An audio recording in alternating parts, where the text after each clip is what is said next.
The Iranian Revolution occurred 30 years ago this year against this background, with the result that it was a tremendous anti-imperialist upsurge by the oppressed masses, but one where the communist movement was both weakened by revisionism and further divided.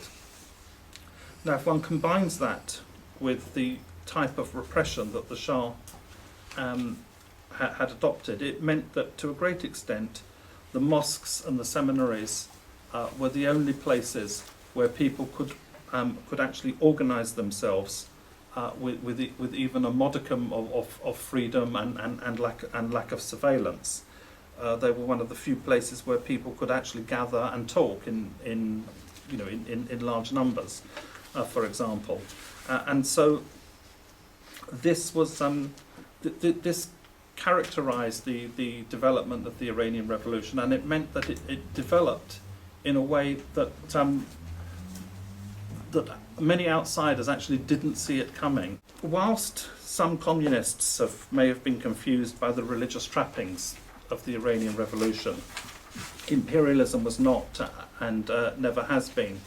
So the 30 years since the victory of the Iranian Revolution have been ones in which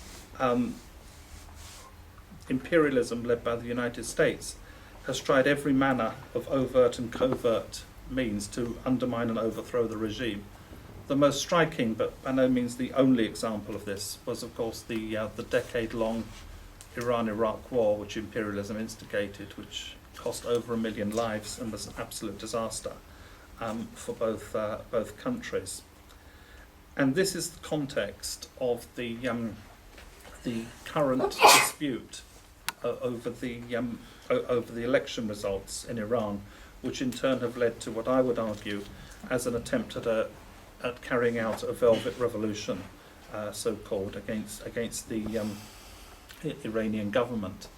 And we can perhaps go into more detail on that if people wish in the discussion. I would refer people to 2 articles that have been published, one in Proletarian and one in Lalkar, which can provide considerable detail and context about the Iranian elections.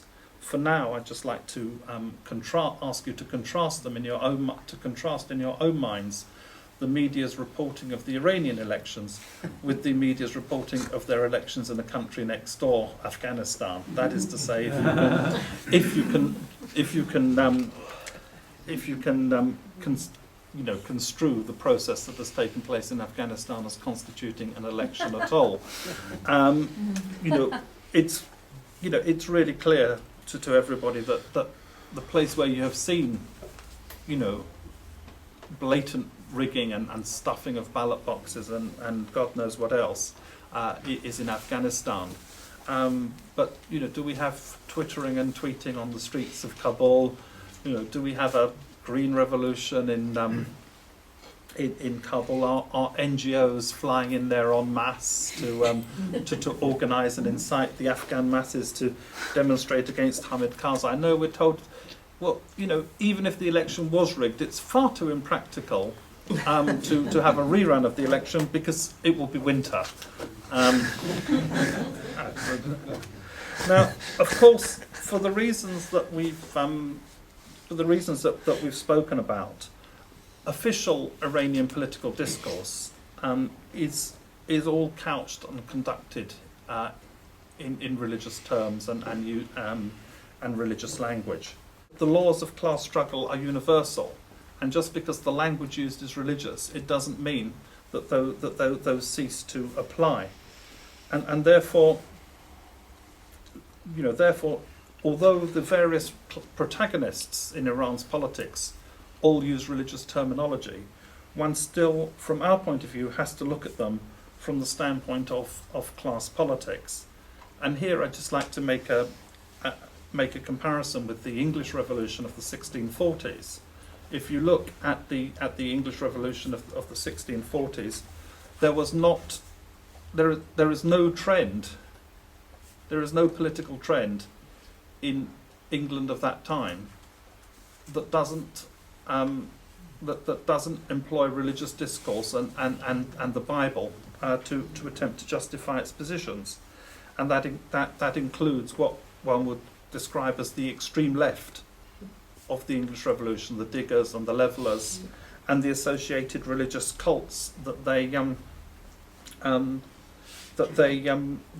spawned. Of the most radical elements of the Iranian political establishment, whilst fundamentally representing a section of the national bourgeoisie, do have what amounts to, in certain respects, what we might call a pro-poor agenda at home and abroad.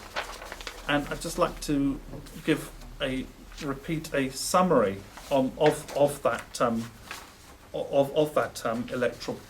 political programme of Ahmadi-Nejad, as was carried in Lalkar a couple of months ago, which reads as follows.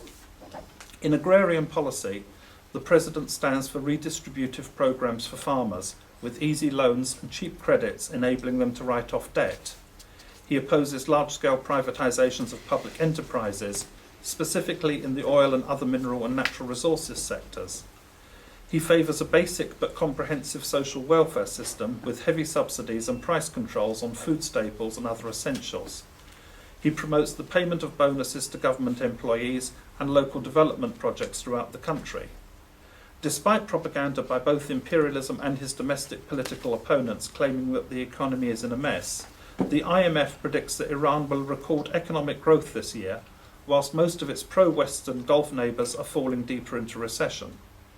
He takes a clear and strong line on Iran's right to develop nuclear power, in particular making no compromise on the country's right to enrich uranium. He takes an equally strong line on defence and national security, particularly in border areas where US and British imperialism are constantly instigating terrorists to sneak across the borders with Pakistan and Iraqi Kurdistan to attack the local people. He is firmly opposed to the occupations of Iraq and Afghanistan. He is a staunch supporter of the patriotic resistance movements Hamas and Hezbollah in Palestine and Lebanon. He stands for a strong alliance with Russia and China, particularly through Iran's involvement with the Shanghai Cooperation Organization. Indeed, immediately after his re-election, he headed straight to the Russian city of Yekaterinburg to attend the SCO summit and to meet with his Chinese and Russian counterparts. He advocates solidarity and unity with the Latin American Revolution, making repeated visits and offering generous aid to Cuba, Venezuela, Bolivia, Ecuador and Nicaragua, and exploring associate membership of ALBA, the regional trading alliance led by Venezuela and Cuba. He was the only head of state to attend the recent UN World Meeting Against Racism.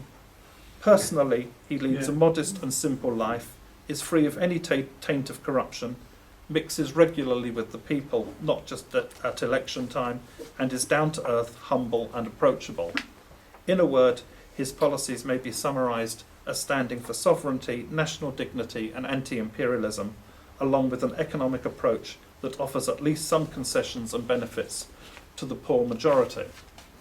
Now, of course, having said all that, we are for, or we ought to be for, the development and the success and the victory of the communist movement in Iran. The national and colonial the theses on the national and colonial question, which were adopted at the Second Comintern Congress in 1920, make it clear that the communists always give their support to the independent proletarian movement everywhere, even if that movement only exists in embryonic form. But such support and the victory of the communist movement can never be realised by the communists turning their backs on the anti-imperialist nationalist revolution and begging imperialism to come to the rescue, as, to their great shame, the Tudeh party have done over recent months. In 1963, the Communist Party of China published a series of important open letters to the Communist Party of the Soviet Union, attacking revisionism and defending Marxism-Leninism. And one of those letters is called Apologists for Neocolonialism. And at that time, the Chinese comrades said as follows: "Our position is clear. We are for both the anti-imperialist United Front and for leadership by the workers and peasants. And this, I submit, should remain our position. Above all, as the other speakers have concluded, in terms of our tasks here, as revolutionaries, as working class people in Britain, our position has to be no to any war or threats of war against Iran. Iran is a country that has the right to self-determination and it alone has the right to decide how it should run its own affairs.